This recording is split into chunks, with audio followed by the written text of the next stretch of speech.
Deməli, bugünkü video izahımız faydalı qazıntılarla bağlı olacaq. İlk öncə başlayaq çökmə süxuru olan neftdən. Neft üzvü mənşəli çökmə süxurdur, yanar faydalı qazıntıdır. Yayıldığı ərazilər dedikdə İran körfəzi, Meksika körfəzi, daha sonra Şimal dənizi, e, Liviya, Əlcəzair, bu istiqamət, yəni Afrikanın şimal hissələri, sonra Xəzər yanı ovalıq, Xəzər dənizinin özündən, daha sonra Turan ovalığı, e, dörd yarımkürədə yerləşən Qviniya körfəzi, Venesuela ərazisində yerləşən Marakaybo gölü və buna da səbəb məhz Venesuelada OPEC təşkilatına üzv olmuşdur. Daha sonra Karib dənizi, bura aid etmək olar.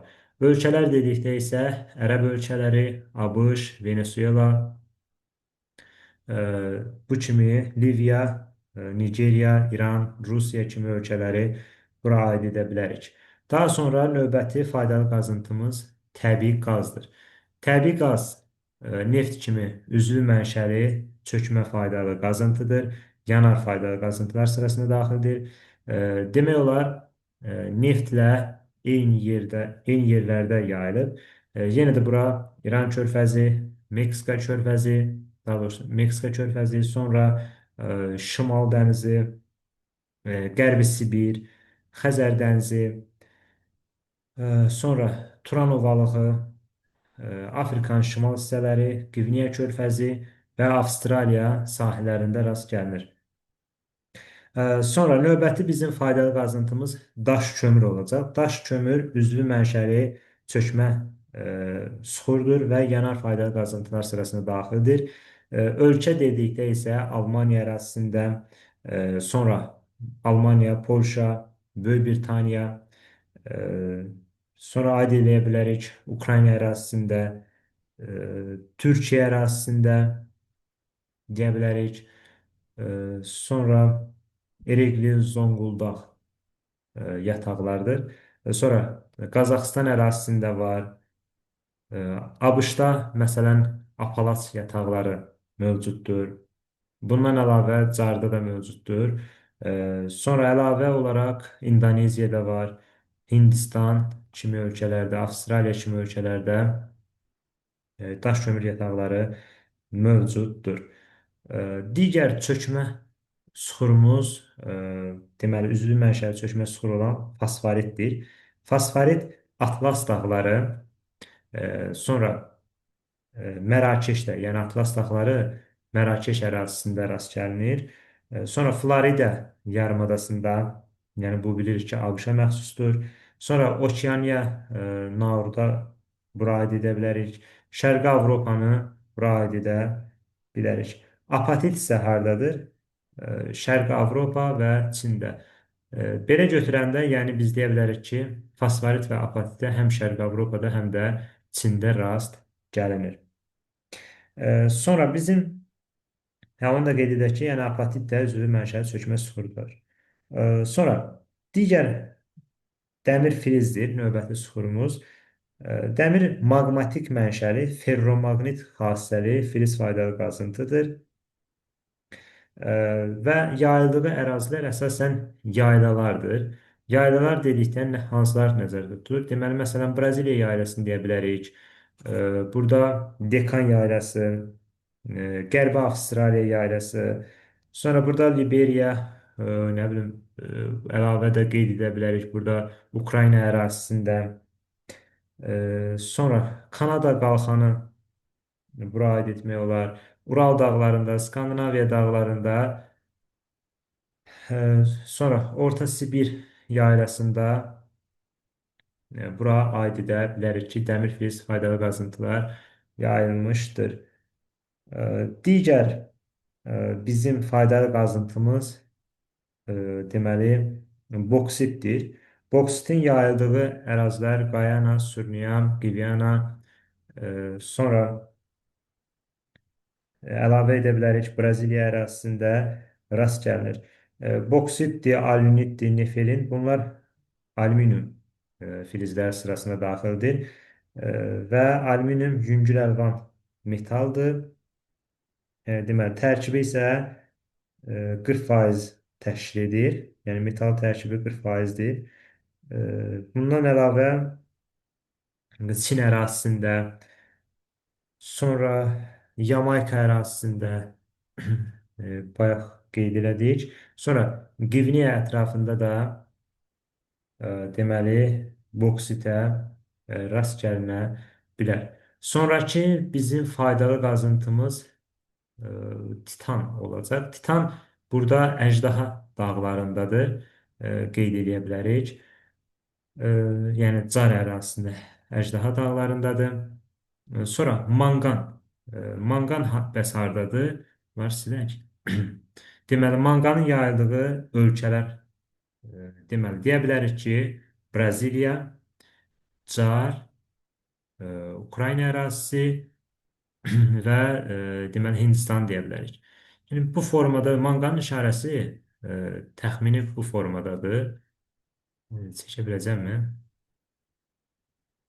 Belə bir şeydir. Yəni fikir verin, birinci yuxarıdan başlayır, düşür aşağı, sonra yenidən qalxır, düşür.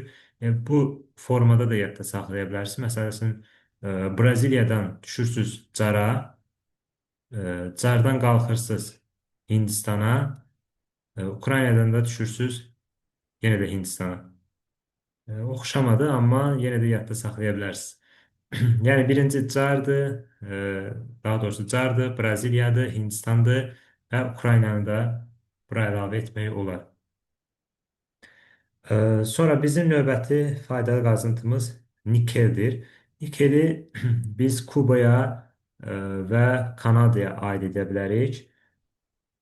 Bundan əlavə xromit filiz faydalı qazıntımız isə əlavə edə bilərik. Məsələn, Türkiyədə var, Filippində daha doğrusu Filippində var, Türkiyədə var. Bundan əlavə isə Albaniya ərazisində də rast gəlinir. Sonra qalay faydalı qazıntısından danışaq. Qalay əlvan filizdir, qeyd edək və hansı ərazilərdə yayılıb? Bunlar silək. Deməli, Hindçin yarımadasında burada ölkələr olaraq deyə bilərik. Məsələn, İndoneziya, Malayziya, deyək ki, İndoneziya, Malayziya, sonra Tayland kimi ölkələri bura aid edə bilərik. Ant dağları, Boliviya ərazisi aid etmək olar. Sonra Avstraliyada və Mərkəzi Afrikada deməli rast gəlinir. E, Digər faydalı qazıntımız xromitdir. Ha, səhv eləmirəmsə xromiti dedim. Türkiyə, Albaniya, Filippin qeyd elədik. Mis. Mis də əlvan filizdir və hansı ərazilərdə yayılıb? Ant dağlarında deyə bilərik. Ant dağlarında mis ehtiyatı mövcuddur və burada Peru, Çili, Boliviya ərazilərində rast gəlinir. Bundan əlavə Mərkəzi Afrikadadır deyə bilərik. Məsələn, ölkələr olaraq Kongo, Zambiya, Zimbabve ölkələri, sonra başqa Meksika ərazisində deyə bilərik. Sonra Kanada ərazisində, sonra Avstraliya ərazisində də deyə bilərik. Sonra deməli misin tərkibində misin payı az olduğu üçün əsasən xam mala meyil edir. Yəni onun tərkibində misin miqdarı 1,5%-dir, yəni çox azdır. Ona görə xam mala meyil edir. Sonra bizim növbəti faydalı qazıntımız uran filizidir. Uranın yayıldığı ərazilər dedikdə, məsələn, Avstraliyada Arhemlet yarımadasını deyə bilərik. Sonra Rusiyanı deyə bilərik. Özbəkistanda, deməli, Özbəkistanda, sonra Carda, Kanadada mövcuddur. Carla Avstraliya demək olar ki, bütün faydalı qazıntılar yayılır. Tam olaraq bütün deməyək, amma geniş bir şəkildə yayılır. Sonra radioaktiv, uran filizi onu da qeyd edək ki, radioaktiv maddədir. atom elektrik stansiyalarında xammal kimi istifadə edilir və filizin tərkibində, daha doğrusu uran tərkibində filiz, daha doğrusu yəni filizin tərkibində uranın miqdarı 0,2%-dir. Bəzən testlərdə olur ki, 0,2% verir. Bu yanlışdır. Siz 0,2-ni götürəcəksiniz. Yəni çaşdırmaq üçün bu formada verirlər. Yəni 1 kiloqram deməli uran əldə etmək üçün 1 kiloqram uran əldə etmək üçün bizə nə qədər suxur lazımdır? 5 ton. Yəni 5000 kiloqram suxur lazımdır ki, biz cəmi 1 kiloqram uran əldə edək. Yəni görürsünüz ki, uran həm gec tapılır, həm də tapılsa da belə çox yəni zəifdir, kasıbdır suxurun tərkibində həmin uran. Başqa filiz faydalı qazıntılardan biz qızıl deyə bilərik. Qızıl hansı ölkələrdədir? Məsələn, deyə bilərik ABŞ ərazisində, sonra Car ərazisində, Avstraliya ərazisində deyə bilərik. Sonra Hindistanda qeyd edə bilərik, Özbəkistanda qeyd edə bilərik. Onu da qeyd edək ki, bura diqqət edilməli məqamlardandır. Carda Tautona qızıl mədəni var ki, yəni burada da bu şaxta üsulu ilə çıxarılır. Amma Qərbi Avstraliyada isə superpit qızıl yatağıdır. Burada isə açıq üsulla çıxarılır. Başqa biz yəni, kobalt deyə bilərik ki, kobalt Mərkəzi Afrika ölkələrin bura aid edə bilərik. Digər faydalı qazıntılarımızdan məsələn almaz. Almaz Rusiyada var, sonra Kongoda var, sonra Carda deyə bilərik. Bayaq qeyd elədik ki, yəni Carla Avstraliya demək olar ki, bütün faydalı qazıntılarla zəngindir və ya yayılıb. Sonra platin filiz faydalı qazıntılarından deyə bilərik ki, burada hansı ölkələrdə? Yenə də Car, Rusiya, hətta bura Kanadanı da əlavə etmək olar. Glauber duzu var. Glauber duzu, yəni filiz faydalı qazıntı deyil. Təxmini işarəsi bu formadadır.